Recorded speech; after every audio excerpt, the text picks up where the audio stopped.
So what I'd like to do now is to turn things over to Pat.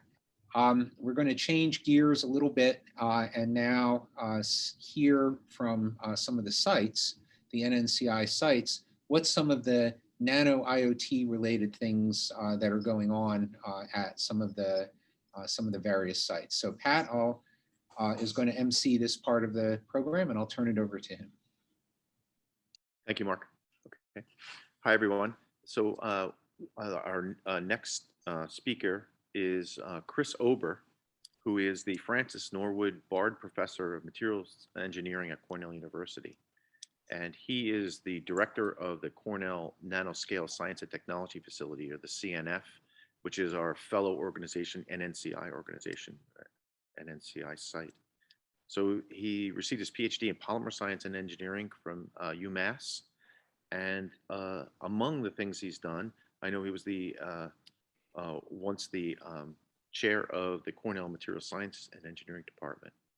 And so, Chris, can you share your screen and we'll get started? I believe I can. Let's see.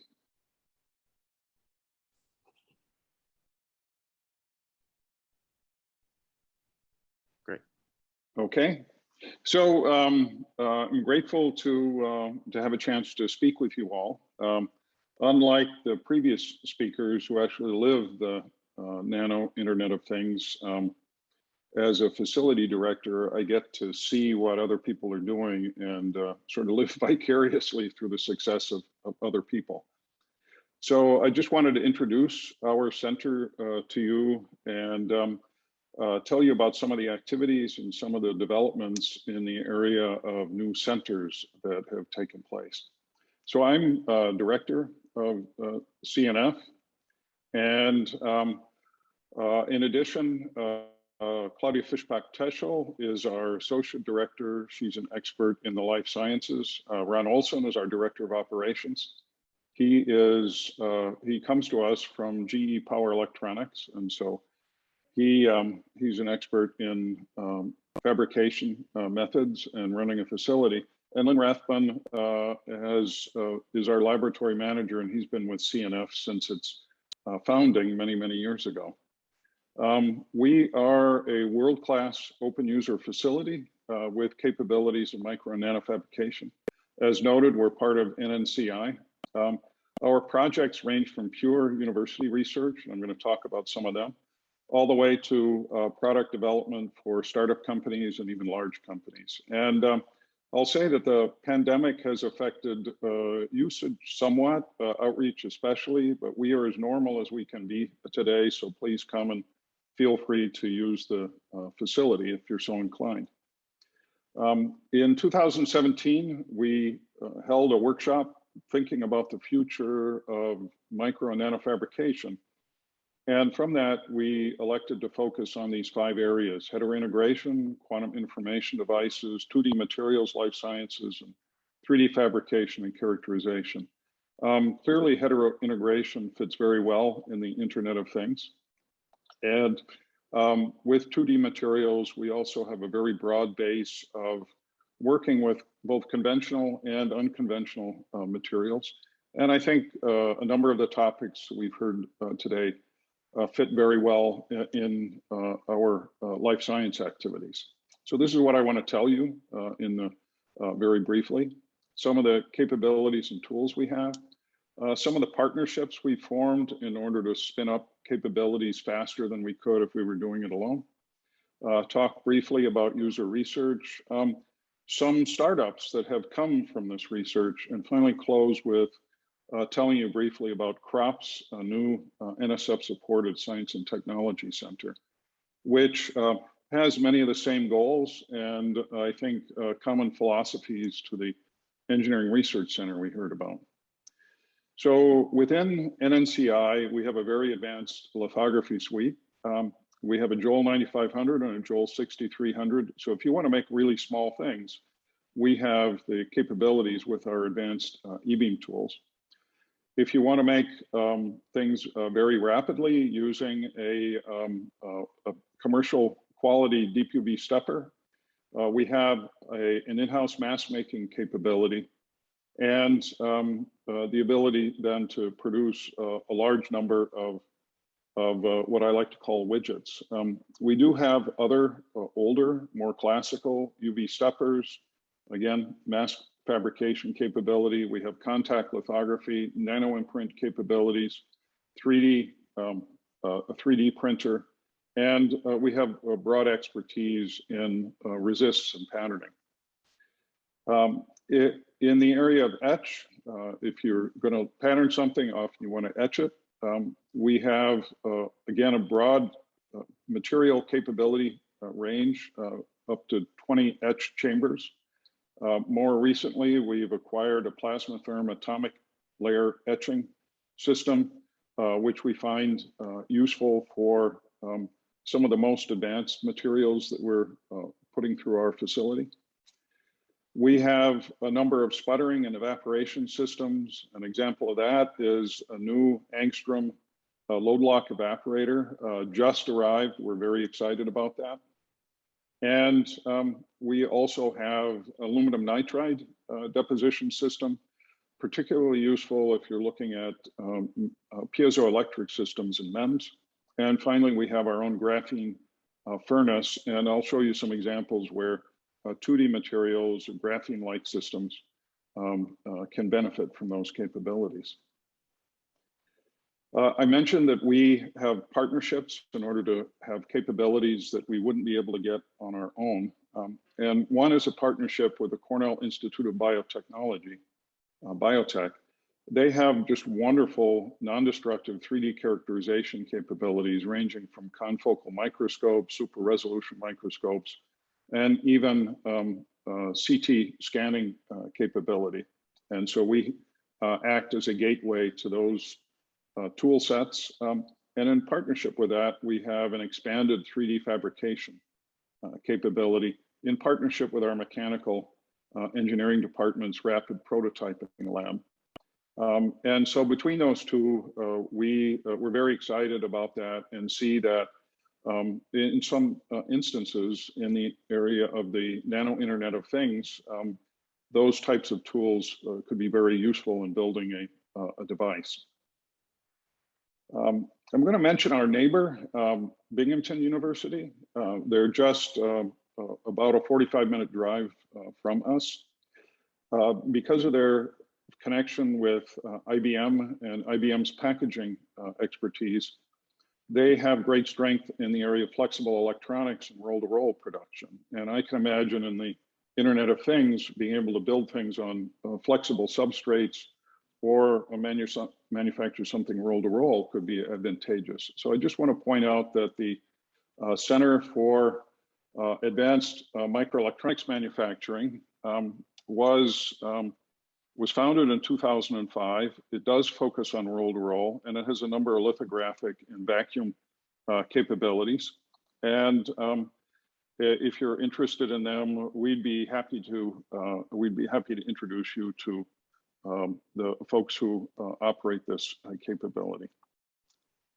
Let me just mention a few highlights of user research. The group of McEwen and Cohen and their students and former students have been interested for some time in taking 2D materials and using the fact that they can be made to fold in very precise ways to build micro robots. And so they are doing that. You can see in this graphic some origami, really kirigami here, where they built a whole bunch of folded structures. And they've learned how to build in actuators, bimorph type systems where they carry out electrochemistry or introduce charge, on a platinum surface, and it causes things to fold in a very specific way. You'll notice Mark Miskin is a co-author in this paper, and he's a new faculty member, or somewhat new faculty member at the University of Pennsylvania. So I'll have more to say about this kind of capability. In other user research, Al Molnar in our electrical engineering department is looking at putting tracking devices on honeybees and using a sensor that detects the position of the sun and knows the time of day to track the flight of honeybees and learn both where they move around, but also in the circumstance that honeybees may be endangered, help to understand some of the challenges that they face. This is an Internet of Things approach, but what it does is it has a data logger on the chip. It's a solar powered chip. And when the bee comes back to the hive, it passes through a detection system that offloads the information and then sends it out for where it can be analyzed. I think our speaker can recognize some of this work. This comes from his advisor's laboratory. And this is another take on measuring chemical potential in plants. This involves introducing what they call aqua dust into the plant, and then uses a handheld spectrometer to look at fluorescence response to these the types of challenges that that we heard about from Michael Santiago at FloraPulse. And again, it's a different take on it, but it just shows the breadth of technologies you can use in the Internet of Things. But it also shows that there are other things you can do.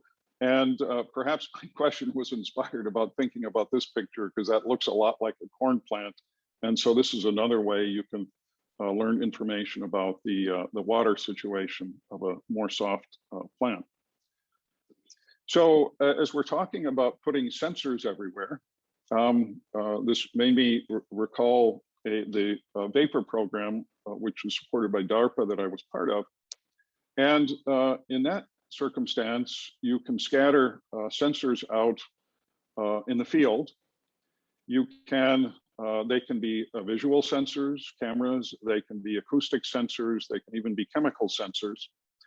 And at some point, you want them to disappear. So as we put these sensors out, we're going to have the same kind of issue about how do we deal with large numbers of electronics out in the field. And this particular program funded by DARPA, the Vapor program, developed structures that allowed you to simply disintegrate the sensor.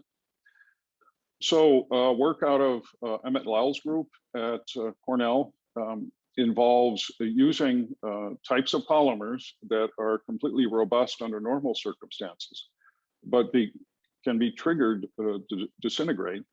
And what these structures do is they fall apart into environmentally benign components. And you can imagine doing that with the entire set of the entire structure of the sensor. So I'd say lots of innovative ideas going on in our facility. And one of our roles as an NNCI site, as with all the sites, is to aid in economic development. And what you see here is a plot of the growth of startups that are partnered with CNF, use CNF, even make use of incubators that are co-located with CNF in order to grow their capabilities. An example, the one we like to brag about, is Pacific Biosciences. 10 years ago, that was a startup in Ithaca, New York. You can tell by the name it's not there anymore, but it's very likely if you had a PCR type test during the pandemic, it was a Pacific Biosciences machine. So we're pretty proud of that. Examples of how we interact with companies are through their being users. We have 120 different companies that work with CNF. To date, we have 15 new startups. Since CNF became a partner in NNCI, we have 2 incubators, Praxis and the McGovern Center. Praxis is more physical sciences, McGovern is more life sciences. And we've even brought industry from Europe to locate with us. I'd just like to mention a couple of these companies. One is OX. At the moment, they're building microscopic smart tags. You can see in this slide, here's a penny. Here's Abe Lincoln in that penny. This is the size of the sensor. So this is really nano Internet of Things. And so these folks are looking and thinking about using the ability to cheaply manufacture devices in large number. And in addition to these tags, they're also looking at microscopic robots. And the faculty who helped to found this company are thinking about the day when these microscopic robots are not tagging along, but are self-actuated, and perhaps have the ability to seek out diseases or even introduce treatment for those diseases. So a question based on this workshop that I have is, what happens when in a local area you have 100,000 of these things? How do you develop an Internet of Things to handle that? Another company, Giga, is focused on ultrasonic Internet of Things technology. It's working to increase the ultrasonic frequencies to the gigahertz frequencies. And it wants to build devices cheaply and at low cost. And so an example, keeping the theme that we heard about earlier, is the ability to make an ultrasonic device that can see underground, perhaps study the root structure without the need for a light or any other type of light source, just using sound itself. We do have a lot of experience working in the life sciences at Cornell. I mentioned the Cornell Institute of Biotechnology. Our associate director is also director of the Cornell Physical Sciences Oncology Center. And I'd like to close to talk about one example of where we have life sciences connecting to nanotechnology. And that is a new center in the area of digital agriculture called, of all things, CROPS, the Center for Research on Programmable Plant Systems. This involves Cornell, the Boyce Thompson Institute, the University of Arizona, and the University of Illinois.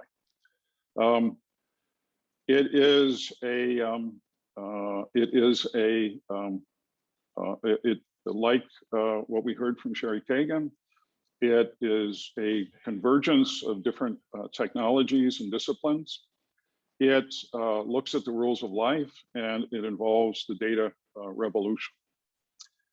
So their concept is that by placing sensors, either autonomous robots or perhaps the types of sensors that Fluorapulse makes, we generate vast amounts of data. Using digital analysis, we can begin to understand and look for trends in that data. Hopefully new discoveries and predictions will come from that and lead to new experiments. But as the founders of this STC like to say, they're really looking at the language of plants. They want to listen to what the plants have to tell us through the sensors, but they also want to figure out how they can use return signals. So for example, if there's an infestation, perhaps you can alert plants to an infestation in advance. You can also listen to other plants saying, hey, there's a problem here. The idea of looking at the water level and water pressure might also be an opportunity to tell the plants to cut back on their needs or watch out, there's too much water. So with that, I'd like to wrap up and just say that, again, through a facility such as ours, we get to live vicariously through the work of others. But I think you'll see some of the interesting things related to the Internet of Things, in this case, the Internet of Living Things, that we are working on at CNF. Okay, so I'm happy to answer a few questions or make way for the next speaker, depending on where we are. Chris, thank you so much. Very interesting talk. So if we're now open for questions. So if you have any, please raise your hand or send it through the Q&A. In the meantime, maybe I could ask you, Chris, a couple questions. So one was really interesting. This concept of taking a polymer and making it biodegradable by sending a trigger and it decomposes. What is the trigger that you would use? The trigger is variable, and pardon me, I'm down to battery in one headphone here. Okay. In this particular case, it is heat, but it can also be light. The particular goals of this program, we were told, was to cause the polymer and other components to vanish upon reaching a temperature of 200 degrees within 2 minutes. And so we succeeded in doing that. You can do other things if you have more time. There can also be biology triggered degradation of those components. So the ability is widespread. I'll point to John Rogers' group, who actually uses vanishing electronics for biomedical implants. That's another area where concepts and technology have been developed. Thanks. And I just see that, oh golly, from Mark, a comment on heterointegration. We have not seen any particular technologies. Traditionally, CNF has not been into the, what can I say, into the packaging space, but we are growing. There is a need for us to get more engaged in packaging, wire bonding, flip chip bonding. And in our particular case, but not applied to the Internet of Things, the use of light, communicating with light, or mixed types of semiconductors are areas that we're trying to grow our capability in because it's being driven by our users. So those are more general comments.